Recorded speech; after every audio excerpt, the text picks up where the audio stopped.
Kisah saat 5 orang pekerja tambang terjebak di pintu keluar karena reruntuhan bebatuan yang menutup jalan mereka. Gali terus. Salah seorang dari mereka sangat bersemangat mengomandoi sembari tanpa henti mengayunkan cangkul. Satu orang dari mereka justru menyerah karena lelah. Telapak tangannya bergetar saat mencengkram dan cengkraman itu lepas dari gagang penggali. Aku berhenti dulu. Tidak ada di luar sana orang yang akan datang menolong kita. Si komando yang tampak lebih sangar di bawah bayang-bayang lampu senter di kepala mereka begitu marah. Dia memaksa teman-temannya untuk terus menggali agar mereka bisa segera keluar dan tak kehabisan oksigen. Biarkan saja dia beristirahat. Rozak pun berhenti menggali untuk menimpali emosionalnya ke si komando. Kita bisa kehabisan oksigen, si komando membentak. Apa bedanya dengan menggali terus-menerus? Kalian akan kelelahan dan kehabisan tenaga. Rozak pun menjawab. Sekarang lakukan apa yang bisa kalian lakukan, semampu kalian. Jangan persediaan kalian sampai habis. Jaga itu. Kita tidak akan tahu kapan bisa keluar. Rozak berusaha menegaskan. Aku tidak mau mati di sini. Si komando berteriak dan kembali mengayunkan penggalinya ke lapisan tanah dan pecahan-pecahan batu yang masih menumpuk. Semuanya terdiam. Tak ada yang mau menghentikan. Mereka semua tahu risiko kematian. Tapi mereka juga tahu bagaimana si komando adalah orang yang paling mereka takutkan dan juga paling takut mati. Kalian berdua, si komando tiba-tiba berteriak dan membalikkan badan. Apa yang bisa kalian lakukan? Segumpal tanah dihempaskannya ke arah 2 orang laki-laki yang duduk bersandar dan mereka hanya diam. Sudahlah, Rozak tampak tak senang dengan kelakuan si komando. Dengan kondisi mereka yang seperti itu, kau hendak memaksa mereka juga. Rozak membela 2 kawan yang sempat tertimpa reruntuhan dan berakibat mereka mengalami cedera. Bahunya terkilir dan lututnya bengkak. Maafkan kami sudah menyusahkan kalian. Seorang dari mereka yang mengalami cedera tak dapat berbuat banyak. Hanya kata-kata itu yang bisa dia ucapkan. Penggalian reruntuhan tetap mereka lakukan sekuat tenaga yang mereka punya. Perlahan-lahan gundukan tanah bebatuan itu terus terkikis hingga harapan untuk keluar mulai ada. Meski tenaga mereka mulai habis. Rozak nampak mengalihkan pandangannya pada 2 orang kawan yang sesekali memperbaiki duduk mereka karena kaki kadang terasa kebas. Semoga saja kita bisa keluar, ucap Rozak pelan. Ayo gali lagi, si komando kembali mengajak. Ketiga orang itu berdiri dan mengayunkan lagi penggali-penggali mereka sekuat tenaga. Tapi semangat mereka tak sejalan dengan kekuatan fisik.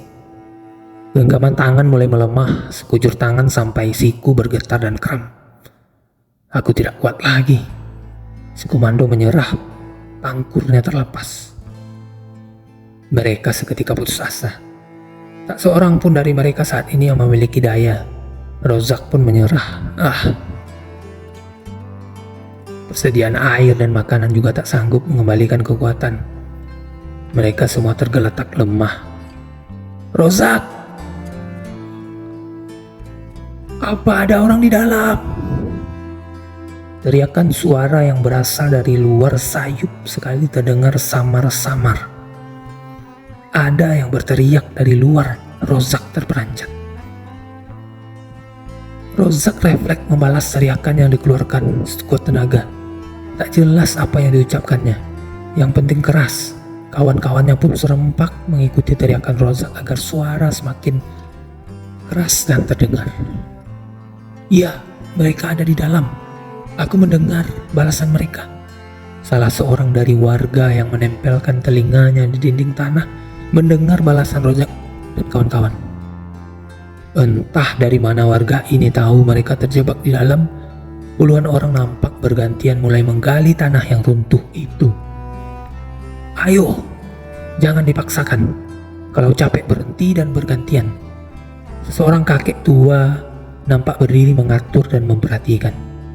Suara gebukan pangkur, cangkul, dan linggis semakin terdengar. Harapan keluar dari lubang tambang semakin besar. Tak kusangka akan datang orang yang menyelamatkan kita. Si komando yang menangis dan mengira akan mati. Aku sudah tak takut mati sejak tadi, kawan. Rozak mengajak si komando bicara. Apa maksudmu? Semua orang pasti takut mati, si komando membantah. Iya. Tapi kalau kau telah berusaha melakukannya sekuat tenaga dan semampumu, kamu mau apa lagi? Tapi tidak semua orang di sini mau berusaha seperti mereka itu yang hanya pasrah. Si komando menunjuk dua orang kawannya yang kesakitan. Sedari tadi, si komando memang tidak suka dengan mereka berdua. Kau tidak memperhatikan semuanya dengan baik, kawan. Mereka bukan pemalas. Mereka setiap hari menambang bersama kita. Tapi saat ini mereka kesakitan dan tak bisa membantumu secara fisik. Tapi apa yang kulihat, mereka dalam diamnya berdoa agar kita selamat. Seringkali kita tak menyadari bahwa kita memiliki dua kunci besar, yaitu berusaha dan berdoa. Rozak dalam cerita ini berusaha bersama dua orang kawannya menggali reruntuhan tanah hingga runtuhan itu menipis. Sedangkan dua orang yang tak dapat membantu karena kesakitan ternyata berdoa untuk keselamatan mereka. Demikianlah cerita ini. Semoga dapat kalian ambil pelajaran. Setiap masalah punya jalan diselesaikan dengan berusaha. Tapi setiap masalah juga dapat diselesaikan lewat doa pada Yang Maha Kuasa.